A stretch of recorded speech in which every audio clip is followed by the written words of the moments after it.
Good day, sir and madam. I am Jennifer De Jesus. I am 37 years old, married. I have 2 children. Are you college graduate? No, I am a high school graduate. Why do you want to work in abroad? I want to go in Hong Kong to Why? more earn money and support my family. Okay, hello Miss Jennifer, how are you? I'm fine, thank you. Have you worked abroad before? Yes, How many members of the family that you serve?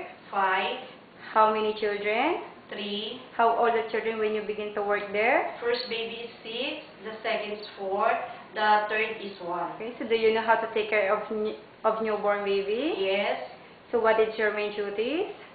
cooking, washing the clothes, clean the house, iron, Okay, so please tell me your way of baby caring.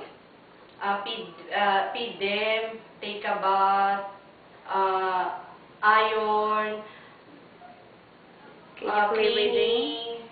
So can you sing children's song? Yes. Can you please try? Twinkle, twinkle, little star, I will wonder what you are. Do you know how to cook? Yes. What kind of recipe can you cook well?